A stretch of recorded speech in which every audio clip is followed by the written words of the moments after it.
Figures show that almost 1 in 5 children are overweight or obese when they start primary school, and then that figure actually rises to 1 in 3 when they start secondary school. The RCPCH estimates that half of all children will be overweight or obese by 2020. And of course, normally when you are obese or overweight as a child, you're more than likely to remain obese and become an obese adult. And that obviously causes significant health risks and low self-esteem, low confidence levels, and body image issues as well. So that is what we are going to be focusing in on today. We're going to be looking into specifically childhood obesity, and I'm going to be looking into possible things that we could do to solve this problem, why it has happened, and all of that sort of stuff. So if you are interested, then make sure to stay tuned with this podcast. For those of you who are new here, welcome to Series 2, Episode 5 of my podcast, all about the fast food industry. Season 1 and Season 2 so far will be linked in the description box down below, so you guys can go and check the other episodes out if you haven't already. And of course, all of the sources that I used to create this video will also be linked in the description box as well. Obesity has of course been quite a concern for a very long time, but figures are currently more alarming than they ever have been. Here in the UK, the RCPCH website actually states that obesity is currently one of the biggest public health threats facing the UK and the biggest human-generated burden on the economy after smoking. And that, for me, reading that right there, when you're comparing obesity to smoking, it blew my mind. I knew obesity was quite a serious, massive problem, but I didn't realise it was that big until I read that. And that shocked me right out the gate because that was one of the first things that I read about when I was starting to do research. I mean, like, let's think about it in this way. The NHS already spends over £5.1 billion a year treating conditions relating to obesity like strokes, high blood pressure, diabetes. And another thing that I actually found quite interesting is that there is actually a strong relationship between deprivation and being overweight. The RSPCH website, which I will use a lot in this video by the way, actually said that in 2015/2016, 40% of children in England's most deprived areas were overweight or obese, compared to 27% in the most affluent areas. And that right there speaks volumes. I knew that there would be some kind of a connection between the poorer areas and obesity. I mean, honestly, here, there are many reasons why somebody, whether it be an adult or a child, can become obese. Whether that be environmental, whether it be personal. And, there are a lot of things out there that make people turn to unhealthy food. And then obviously in turn, they're going to become obese. But specifically, the area of obesity that I have always been worried about the most is, of course, childhood obesity, because these are young people, they have their lives ahead of them, and they should be taught to look after their body more. Is this a fault of the parents? Maybe, but I think, again, it's a very simple answer to a wider problem. I think that it is much more than just blame it on the parents. I mean, going back to the figure that I spoke about earlier about the 40% of children living in poorer areas of the UK being overweight, why is that? I think that's something that we all need to really seriously think about. Why is it that these low-income, poorer families living in the more deprived areas of the UK, why are they suffering health-wise? What can we do in order to improve their understanding of the fast food industry and the health risks? What can we do in order to help these poor families who are putting their health at risk? And why are they doing it in the first place? Obviously, the first one, a really obvious one, is money. Maybe they don't have time to sit down, have proper home cooked meals and all of that sort of stuff. I do just want to quickly apologise for the echo all of a sudden in the recording. I had to move out of my usual recording place, and now I'm in here and there's an echo, so I'm sorry. But going back to the topic, we in the UK are very, very busy, and a lot of us work really, really hard. A lot of us work long hours, and we just don't have the time to sit down with our families and have a good old home cooked healthy meal.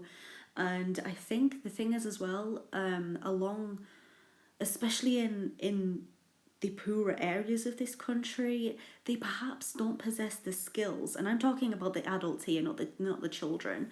Maybe the children aren't being taught true lessons about healthy eating in schools, and that obviously as they're getting older they don't understand the risks properly, or they are not possessing the skills in order to cook their families a proper good hearty meal, so they just go off to Subway or McDonald's instead. I mean, I don't know, but I think one of the things that we could do, and I have mentioned this before, is to put health warnings on the fast food packagings. And at the end of the day, we are comparing obesity to smoking here in terms of how damaging it is to our economy and our health and all of that. So at the end of the day, we put health warnings on cigarette packagings now, and that was brought in not too long ago actually, but it is a thing now. And so why aren't we doing that with fast food as well? And we need to look into really why these lower income families are more overweight, and why the more children overweight in the lower income areas. That is a massive issue that needs sorting out, and we need to figure out a way to really make sure these people are understanding the health risks and they're understanding what they're putting in their bodies. How we're going to do that exactly, I'm not 100% sure, but someone needs to figure this out, in my opinion, because it's only going to get worse. And I guess the thing is, we can look at this from the other side of the spectrum, which is, well, why bother if they don't have an interest in learning cooking skills, or even if it's just the basics of cooking skills. You can lead a horse to water, but you can't make it drink. And yes, I mean, I've always said this about people who are drug addicts, or people who want to have a smoke, they want to have a cigarette, whatever. You can tell them how bad it is for them, but if they want to do it, then they're going to do it anyways. But the thing is, I think with children, is they are so impressionable, and if they see that their mother or their father or whoever is looking after them, if they see that they are eating fast food regularly, takeaways, McDonald's, things like that, then they're going to grow up thinking that is okay. But I totally understand those of you who are like, well, you can lead a horse to water, but you can't make it drink. I mean, I used to work as a customer assistant in a well-known store here in the UK, and I used to sell alcohol and cigarettes and stuff like that to people, and often I would serve people who would come in and they would be like, well, I know it's bad for me, but I just want a cigarette, like, I don't care. And that is, as weird as that might sound to some people, that is the mentality of quite a lot of people that I have served cigarettes or alcohol to. Like, oh, well, I know it's bad for me, but I'm not really bothered. That is the mentality of a lot of people here in the UK that I have found anyways. I don't know how it is, across the world, but I think that's what a lot of people seem to be like here.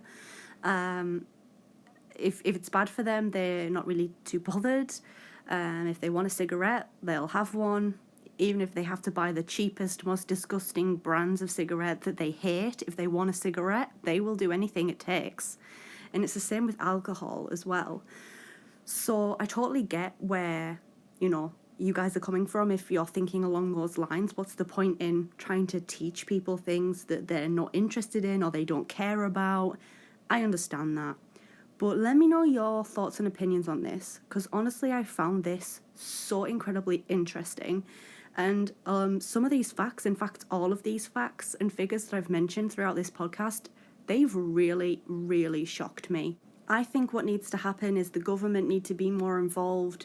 The actual fast food giants like your Subway, Burger King, McDonald's, things like that, they need to get a bit more involved as well and take a little bit of the responsibility, as well as the parents of these obese children. I think, the blame doesn't just fall solely on one specific person or a company or anything. I think that everyone has to kind of say, oh, well, I'm kind of to blame for some of this. I do think that needs to happen. I think this issue needs to be spoken about more. I do as well just want to briefly mention the World Health Organization, and their goal is to basically take action against childhood obesity. There's a lot of interesting things on this website. One thing that I found particularly interesting when I was looking through their website was, in just 40 years, the number of school-age children and adolescents with obesity has risen more than tenfold, from 11 million to 124 million, 2016 estimates. I know one of the things that we've recently introduced here in the UK is the sugar tax. So basically you pay a bit more tax, and sugary, unhealthy fast foods become a little bit more expensive when you're buying them in the supermarket because extra tax has been put on them. A lot of people did welcome this in the country. Do I think it has had the impact that it needed to have? No. Again, it's kind of similar to, you can lead a horse to water but you can't make it drink, and if someone wants a cigarette or whatever, then they're just going to get it regardless. A lot of people do still pay the higher price with the sugar tax for unhealthy sugary foods. And I kind of knew that was going to happen, to be quite honest, but I think that it shows the government are trying to do something about this rather than to just, ignore it, shove it under the rug, it's not their type thing. I mean, in my last video, my last podcast that was all about accountability for obesity, I spoke actually about a father from Quebec who actually wanted to sue McDonald's because of how they advertise and market their Happy Meals to children, and he actually said that it is illegal because they're marketing a certain way to kids under the age of 13, and that's very interesting. So I think stuff like that, like how fast food is marketed towards children, does have a massive issue. It is a massive issue, and it needs to be resolved. It needs to be looked at. So I think that side of it's very interesting as well. I mean, I could talk about this all day, but I'm going to try to round this video off now for you guys. So thank you so much for watching. I hope you enjoyed. What are your thoughts on this situation? Let me know in the comments section down below. If you like this podcast, make sure to leave it a thumbs up. Click on that subscribe button if you are new here. Thank you so much for listening. I hope to see you guys in my next video.